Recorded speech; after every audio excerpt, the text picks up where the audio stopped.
오늘 31품 622페이지 할 차례인데요. 지난 시간에 31품 한 지가 시간이 오래돼가지고 했던 거 잠시 다시 한번 복귀하고 넘어가겠습니다. 그래서 어떤 사람이 이제 부처께서 아견, 인견, 중생견, 수자견이 있다고, 수자견을 이야기했다고 말을 한다고 그러면은 그 사람은 부처님의 말을 잘못 이해하고 있다고 이야기를 했었죠. 왜냐하면은 아견, 인견, 중생견, 수자견은 수자견이 아니고 사견이 아니고 그 이름이 사견이라고 했습니다. 그리고 안욕따라 삼맥삼보리심을 내는 사람은 일체법에 있어서 이와 마찬가지로 알고 보고 생각하고 믿고 이해하라고 이야기를 했었죠. 그래서 이제 저기 금강경 앞부분에서는 이제 사상을 이야기했었죠. 사상을 이야기하고 지금 와서는 사견을 이야기했는데요.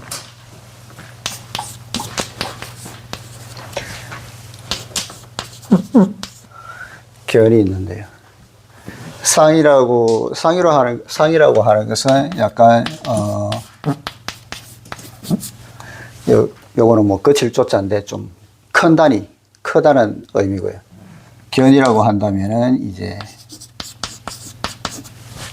작은 거, 작다는 거 이야기했죠. 예를 들면은 뭐 내가 어떤 사람을 알고 있을 때 그 사람을 딱 떠올리면 내 마음에 떠오르는 상이 있겠죠.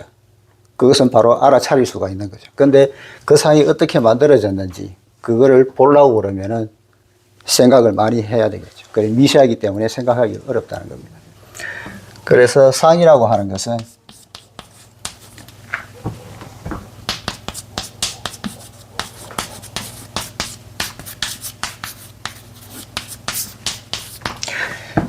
상이라고 하는 것은 법이 나타난 바다.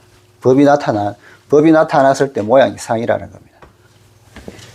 그리고 견이라고 하면은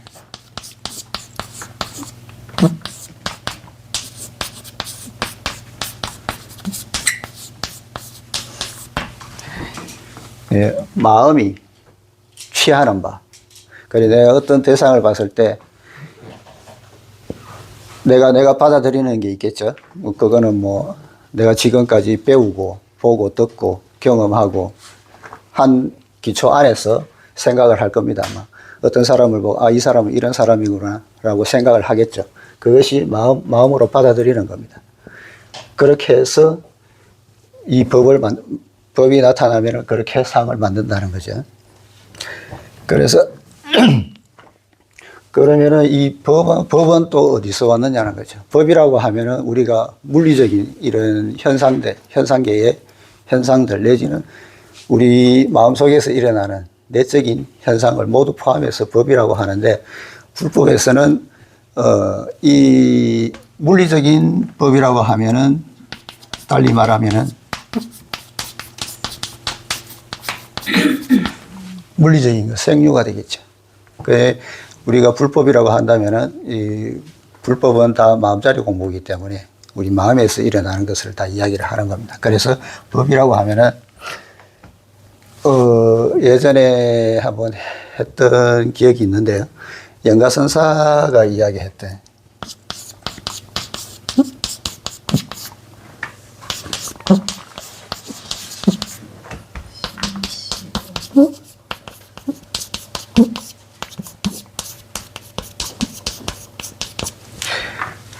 마음은 근본, 뿌리이고 법은 티끌이라고 그랬죠. 그런데 이 양자는 바로 거울 위에 흔적 같은 거라고 했습니다. 그 거울에 비치는 흔적이라는 거죠. 그래서 마음은 거울에 비유할 수 있겠고 법은 이 흔적에, 거울에 비친 흔적에 비유할 수 있겠죠. 그런데 또 이 마음은 또 어디서 왔느냐 그러면은 우리 근본 자성에서 왔겠죠. 예전에 또 이야기했습니다. 미륵보살 신본무생 마음이 본래 남이 없는데 인경요.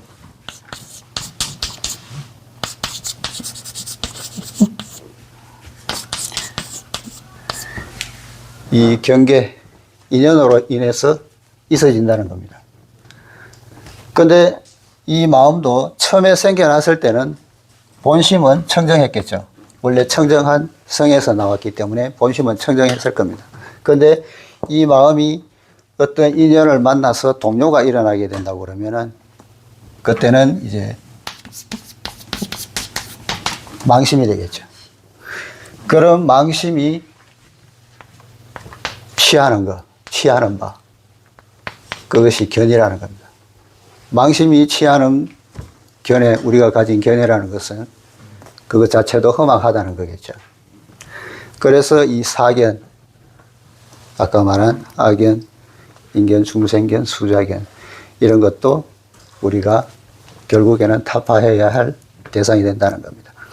그래서 이 사상은 큰 개념이기 때문에 우리가 쉽게 알아볼 수 있기 때문에 그만큼 이 사견보다는 쉽게 타파할 수 있다는 거죠. 그래서 아라한 소성의 아라한 단계, 최고 상승의 아라한의 단계에서는 이 사상을 깨뜨리기 때문에 쉽게 깨뜨리기 때문에 아라한의 단계에 이를 수 있습니다. 그런데 문제는 이 사견을 깨뜨리지 못했기 때문에 부처의 경계에 들어가지 못한다는 거죠. 그래서 악견, 인견, 중생견, 수자견은 그 이름이 사견이라는 이야기를 합니다. 그래서 이 사견 또한 우리가 결국에는 타파해야 할 대상이 된다는 거죠. 그러고 나서 이 사견처럼 안욕따라 삼보리 심을 낸 사람도 마찬가지로 모든 일체법에 대해서 그렇게 생각하고 알고 이해하고 믿고 그렇게 해야 되는 거죠. 불생법상이라고 그랬죠.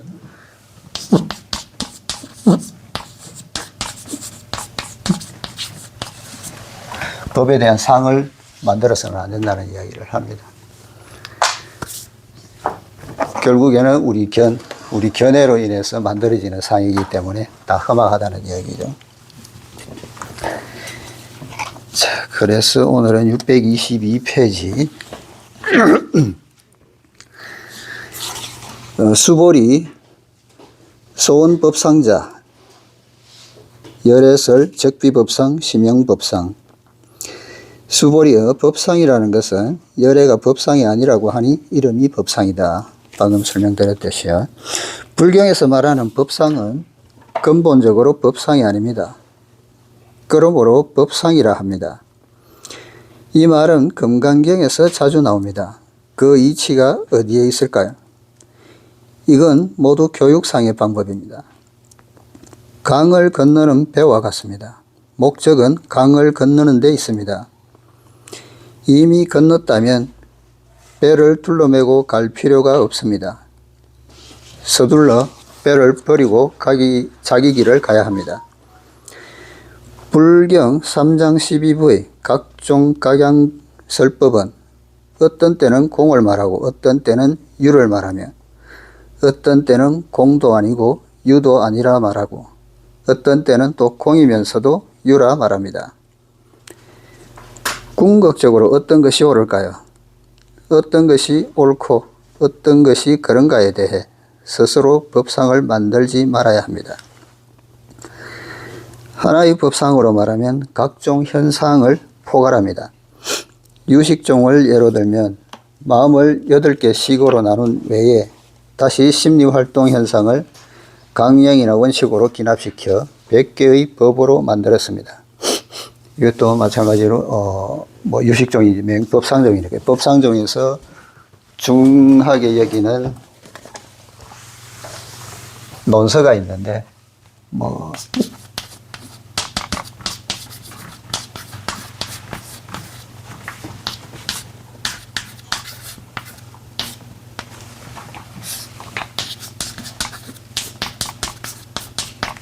줄여서 백법명문론이라고 그러는데 여기에서 이제 우주만유의 법을 온갖 법들을 5가지로 나누는데 그것을 오위라고 합니다.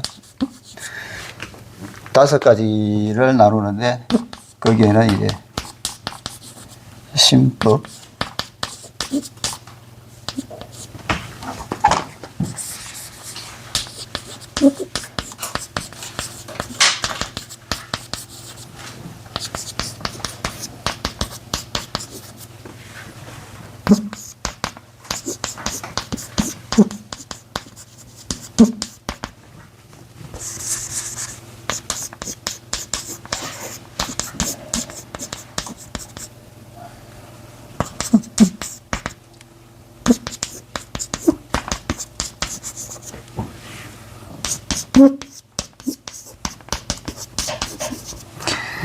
이렇게 5가지로 나눕니다. 신법, 심소유법, 색법, 심불상응행법, 무위법인데요. 이거는 뭐 마음의 법이, 이거는 심소유법은 이제 마음작용을 이야기하겠고요. 색은 이제 물질적인 거. 그리고 심불상응행법이라고 하는 것은 마음과 행이 상응하지 않는 법. 그리고 무위법이 있는데요. 이 신법이라고 하면은 우리가 알고 있는 팔식, 아리비설 신이 외에 말라식하고 아레아식까지 포함해서 8종류가 있고요. 심소유법은 51종으로 나누고요. 색법 11가지, 그리고 심불상응행법에 24가지, 그리고 무위법에 6가지 해서 총 100법, 5위 100법으로 나눠가지고 설명을 하는데, 최종적으로 이야기하는 것은 이제 이공이면은 이제 아공이 있겠죠. 내가 공하다는 거. 그 다음에 법공이 있을 겁니다. 아공은 이제 인무하겠죠. 사람의 내가 없고, 요 법공이라는 것은 이제 법무화. 내가 없다는 것을 여기서 이 논수에서 이야기를 한다고 합니다. 그래서 최종 100가지로 나누어서 설명을 하고 있다고 합니다. 그 논서의 제목이 이제 대성백법 명문론 양론이라고 하는데 줄여서 그냥 백법 명문론이라고 이야기를 합니다. 그래서 귀납시켜 100개의 법으로 만들었습니다. 만약 상세히 분석한다면 당연히 100개에 그치지 않을 겁니다. 이 때문에 후세 일반인들이 유식을 연구하면 일단 들어가서는 벗어나지 못합니다. 이들은 어떤 경계 속으로 들어간 것일까요? 유로 들어간 것입니다. 성이유의 법상 속으로 들어간 것입니다. 성이유라고 하면, 여기 성이라고 하면 수성한 뜻이 여기 있는데 최고의 진리라는 뜻이겠죠.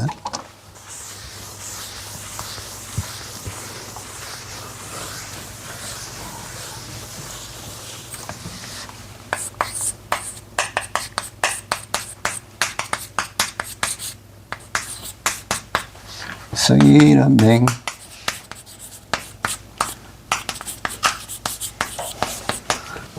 첫 번째 뜻, 제1이, 이거는 또,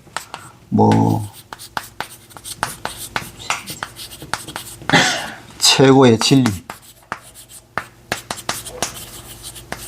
내지는 도리, 이런 뜻이겠죠. 그래서 여기서 일반적으로 우리가 말하는 유라고 이야기를 했다고 그러면은 우리 중생들은 유무, 있다 없다의 유로 생각하기 때문에 있는 것으로 우리가 일반적으로 생각하는 있다라는 의미의 유로 생각할 수 있기 때문에 성이유라는 새로운 말을 만들어낸 겁니다. 그 불교에서 이야기하는 공을 이야기할 때 그 공을 정득하면은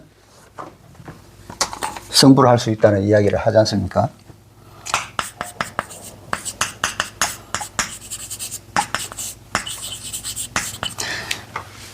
그 공을 정득하면은 성불을 할 수 있다고 이야기하는데, 만약에 우리가 성불을 할 수 있는 공이 있다고 그냥 일반적으로 이야기하는 그 공이, 우리가 성불을 할 수 있는 공이 있다고 그냥 이야기한다고 그러면은 또 있다는 그 공을 찾아가지고 또 헤매겠죠. 바로 공에 집착하게 되겠죠. 그 있기는 하지만 성불할 수 있는 공이 있기는 하지만 이것은 우리가 말로서 표달할 수 없다. 표달할 수 없는 것이고 우리가 오직 내가 정득해야만 알 수 있는 공이라는 거죠. 그래서 있기는 한데 말로 설명할 수 없기 때문에 이것도 명반편이죠. 그래서 성의유라고 하는 겁니다. 단지 그렇게 반편으로 성의유라는 개념으로 이야기를 했다는 거죠. 그런데 일반 사람들은 잘못하면은 유무의 유, 그 공이라는 것이 어떤 실체로, 물리적인 실체로 존재하는 것 같이 집착할 수 있기 때문에 성의유라는 말로서 대신을 하는 겁니다. 마치 용수보살이 반야를 말하면서 공으로 비유한 것과 같습니다. 그는 유식종과는 교육 방법이 다르기 때문입니다.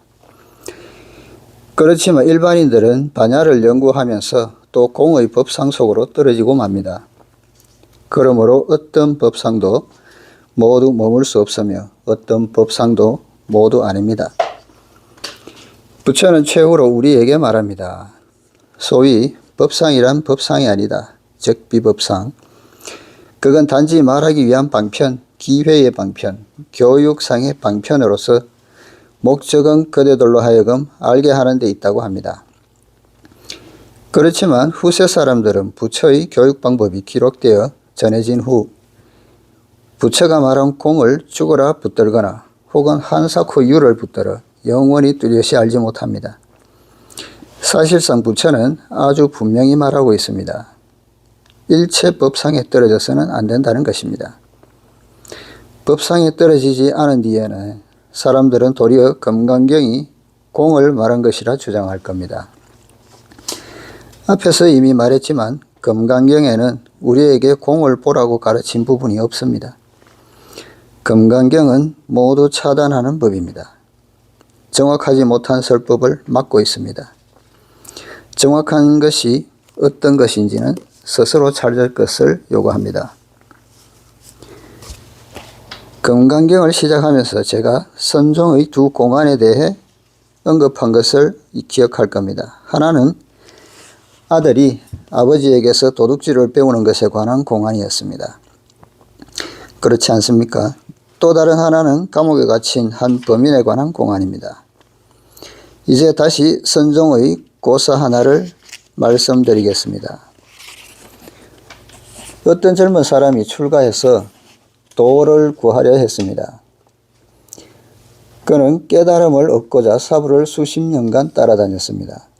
그 사부는 언제나 그에게 아주 엄격하게 대하면서 그의 생활이나 행위를 모두 철저하게 관리했습니다. 그렇지만 불법에 대해 물으면 사부는 도무지 말을 꺼내려 하지 않았습니다. 이 사람은 지금 우리 청년들이 불법을 배우는 것과 마찬가지로 스승을 찾기만 하면 곧 묘결을 일러줄 것이라 생각합니다. 미묘한 비결이겠죠.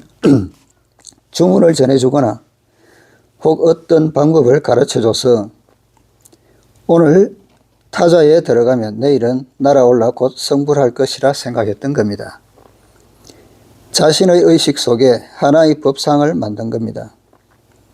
그렇지만 그 사부는 진정한 불법이 어떤 것인지 물으면 스스로 찾아보게, 스스로 연구해보게 라고만 했습니다.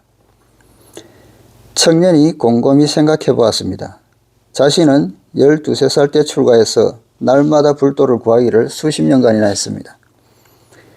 그런데도 저 선생은 천하의 유명한 대선생이며 도를 깨친 사람인데도 그렇게 쫓아다니면서 죽을 고생을 해도 불법에 대해 한마디도 말해주지 않는 것입니다. 이렇게 생각하니 마음속이 온통 번뇌로 찼습니다. 하루는 그가 방법 하나를 생각하고는 작은 칼을 품고 산으로 올라갔습니다. 사부는 이제 곧 이 소로로 돌아올 겁니다. 그 길은 한 사람이 겨우 지나다닐 만큼 좁았습니다. 그는 길에 서서 사부가 돌아오기를 기다렸습니다. 마침 비가 내려서 길이 몹시 미끄러웠습니다. 그는 사부가 머리를 숙이고 천천히 걸어오는 것을 보았습니다. 사실 사부는 그가 거기에 서 있으리라는 것을 이미 알고 있었습니다. 그러나 그는 그런 줄도 모른 채 사부가 다가오자 그를 붙들고는 말했습니다. 사부님, 제 말 좀 들어보십시오. 제가 수십 년간 법을 구했지만 사부께서는 저에게 한마디 법도 말해주지 않으셨습니다. 그러나 오늘은 끝장을 봐야겠습니다. 이렇게 하면서 칼을 꺼내들었습니다. 저에게 불법을 말해주지 않으면 사부님을 죽여버리겠습니다. 사부는 아주 태연했습니다. 손에는 여전히 우산을 들고 그가 하는 짓을 지켜보았습니다. 그러더니 한 손으로 칼을 잡고 있는 그의 손을 붙들고는 말했습니다. 이보게, 길이 너무 좁구만. 내가 지나갈 테니 자네가 이리 오게. 사부가 그를 잡아당기고는 지나갔습니다. 그는 내가 지나갈 테니 자네가 이리 오게라는 말을 들은 순간 호련대철되어 했습니다. 여러분 한번 생각해 봅시다. 내가 지나갈 테니 자네가 이리 오게. 이 한마디에 그는 곧 돌을 깨쳤습니다. 그 이유가 어디에 있을까요? 이런 게 바로 소위 선종의 공안입니다. 지금 여러분은 답을 찾기가 몹시 힘들 겁니다. 제가 말하는 것도 역시 진정한 답은 아닐 겁니다. 선종의 공안이라는 것이 정답을 가지고 물어보는 시험지가 아니기 때문에 사람마다 생각이 다 다를 수가 있겠죠. 이건 다 각자의 경계에 따라서 답이 달라질 수 있는 겁니다.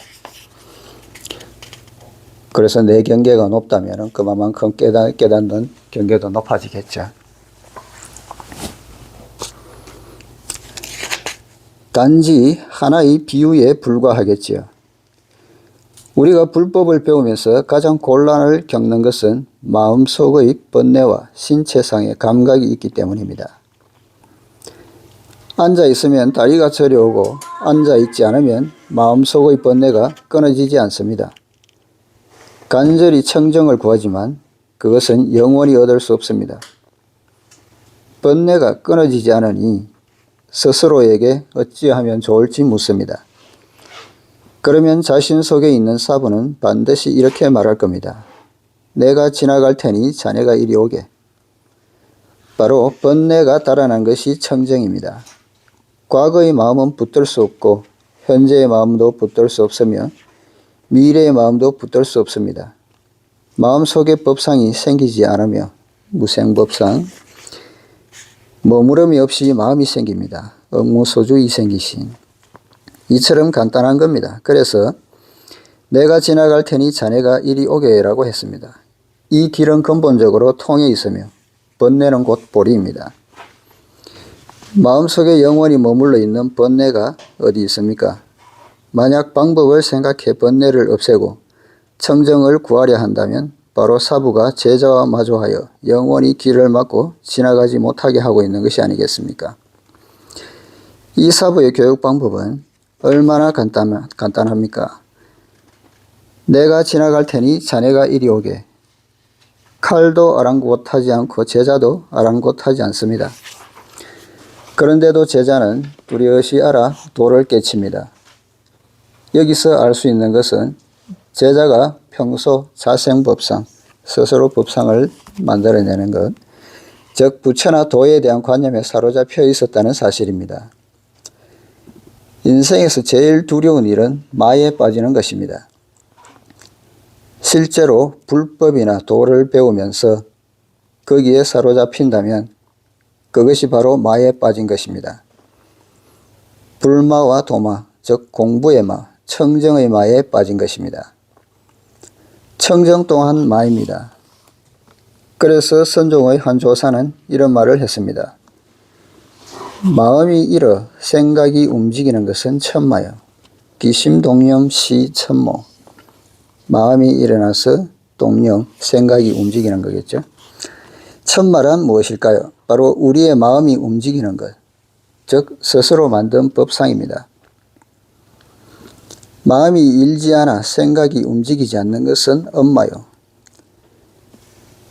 불기심동념시 엄마. 주의해야 합니다. 많은 사람이 모두 이 마경에 빠집니다. 타자를 하면서 단지 아무것도 일어나지 않는 것만을 생각합니다. 그것이 곧 입정이라 생각하는 것입니다. 이것은 마음이 일지 않아 생각이 움직이지 않는 것으로서 오음의 경계에 떨어진 것입니다. 즉 엄마입니다. 이렇다 일지 않았다 하는 것은 번뇌의 마이다. 도기불기시 번뇌마. 어떤 때는 아주 청정한 것 같습니다. 여러분은 아주 청정하다고 느낍니다. 어떤 때는 또 마음속에 거미줄처럼 잡념이 얽혀 있다고 느낍니다. 그렇다고 걱정할 필요는 없지만 마음이 어수선한 것은 사실입니다. 이것이 바로 이렇다 일지 않았다 하는 것으로서의 번뇌의 마, 즉 무명의 마입니다. 주화인만이 뭐니 말하지만 마는 어디서 오는 것일까요? 마는 순전히 자신의 마음이 만들어낸 것으로 그 밖의 것은 아무것도 없습니다. 마음이 생각이 움직이는 것은 천마요. 마음이 일지 않아 생각이 움직이지 않는 것은 엄마요. 이렇다 일지 않는 것은 번뇌의 마입니다. 이것일 뿐입니다. 불교에서는 마경을 아주 명쾌하게 분석하고 있습니다. 선종의 대사들은 귀납적 방법으로 대단히 간단하고 핵심적으로 말합니다. 사실 이런 심리 상황이나 경계는 모두 스스로 만든 자생법상입니다. 여기서 한 걸음 더 나아가면 이렇게 말할 수 있습니다. 우리가 불법을 많이 배우면 배울수록 유식의 연구가 최고도에 이르러 불경 3장 12부를 모두 배웠다 할지라도 법상의 밧줄은 더욱 단단히 조여들어 온통 거기에 사로잡히게 됩니다. 이 때문에 이제 막 결론을 내려야 하면서 부처는 우리에게 말합니다. 불생법상이야말로 최고의 궁극적인 것이라고요. 결론으로 이 품의 개성은 다음과 같습니다. 구소학녀 향무헌. 여기서 구소는 독일에서 말하는 구중천의 구소를 이야기를 합니다. 높디 높은 학녀, 하구름 소리겠죠. 하늘의 학소리 아무 흔적 없고 무헌. up혈두견 낙진원. 피눈물 흘리는 두견이 눈물로 혼을 다한다. 보도사현 성단속. 요 보자는 악보보자죠. 악보가 사현, 사현에 도 이른다는 거죠. 악보가 사현에 이르니 그 소리는 단속, 끊어졌다 이어졌다 하는 것, 끊어졌다 이어졌다 하는 것을 단속이라고 이야기를 합니다. 사자의 현으로 타는 악보 끊일 듯 말 듯하니 위수신고 창황촌. 누굴 위해 벽촌에서 힘겹게 노래하는가. 이것은 하나의 감상입니다.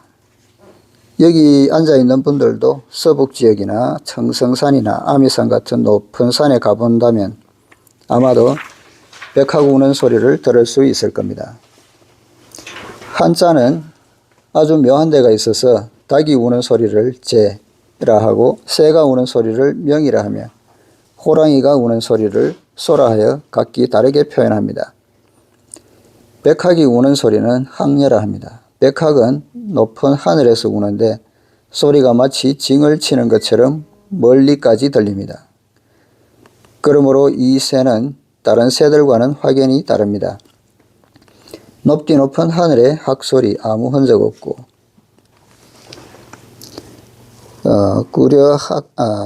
이거 잘못된 것 같은데 구소학녀 향무헌이겠죠. 괄호 안에 글자가 잘못됐네. 소자가 빠졌네. 부처의 설법은 구중천 위에서 우는 백학 소리와 같습니다.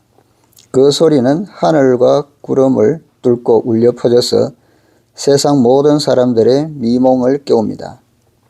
미몽이라면 공상이나 망상 이런 것들을 이야기를 합니다.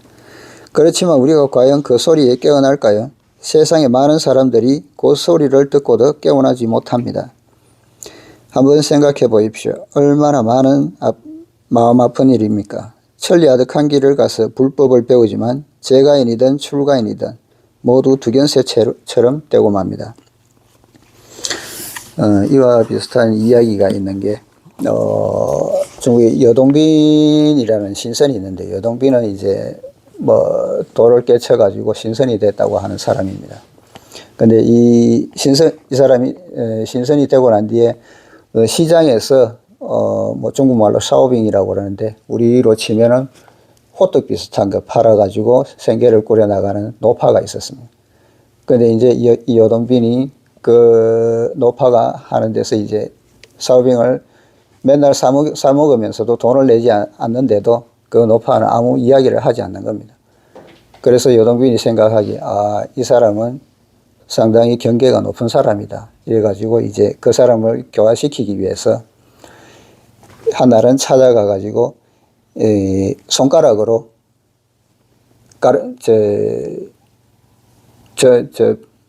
그 빵을 굽는 그거를 뭐라고 그러죠? 프라이팬이라고 하나요? 그거를 가르치니까 그게 바로 금으로 변해버렸습니다. 그런데도 이 노파는 놀라지도 않는 거예요. 그냥 자기 할 일을 꿋꿋이 하고 있습니다. 그래서 또 국자를 가리키면서 딱 하니까 이 국자도 금으로 변하는 거예요. 그래도 까딱하지 않습니다. 그래서 여동빈이 물었죠. 이제 원하는 게 뭐냐? 물으니까 이 노파가 하는 말이 결국에는 이 모든 것을 금으로 만드는 이 손가락이 필요하다. 이렇게 이야기를 하는 겁니다. 그래서 결국에는 고개를 절레절레 흔들면서 돌아갔다는 이야기가 있죠. 이게 무슨 이야기냐 하면은, 이 사람도 노파도 마찬가지로 손가락으로 하늘의 달을 가르치는데, 그 달을 가르치는 그 달을 보지는 안 하고 가르치는 손가락만 본 겁니다. 그게 결국에는 거기에서 벗어날 수 없다는 이야기를 해놓은 거죠. 그래서 여기에서 아무리 학이 높이 날면서 돌을 깨치라고 이야기를 하더라도 우매한 중생들은 그 소리에 깨어나지를 못한다는 이야기를 하는 겁니다. 그래서 보라는 달은 보지 않고 결국은 손가락만 본다는 이야기죠. 피눈물 흘리는 두견이 눈물로 혼을 다한다. 별두견, 낙진호, 이런 이야기가 전해옵니다. 옛날 어떤 나라가 망하자 상심이 극에 달한 황제의 아들이 날마다 울다가 마침내 그 혼이 두견새로 변해 지금도 울고 있다는 겁니다. 울다 마지막에는 눈에서 피가 흘러내렸는데 그 피가 땅에 떨어져 지금의 두견화로 변했다는 겁니다. 두견화는 우리가 말하는 진달래죠. 두견이 이 밖에도 많은 이름이 있습니다. 두라고도 하고 제자라고도 하는데 바로 총나라 황제의 아들입니다.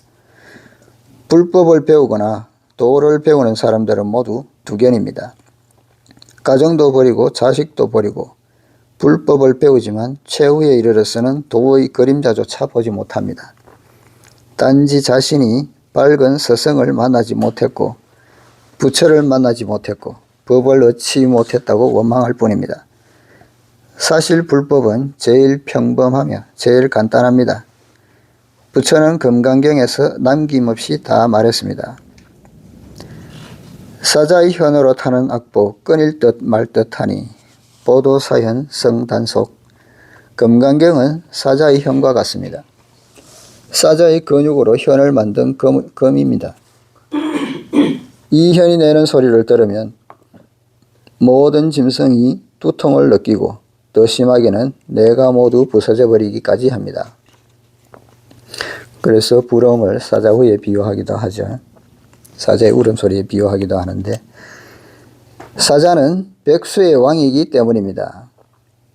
부처가 설한 법은 철학 중의 철학이요 경전 중의 경전이며 세상의 진정한 형이상의 도법입니다.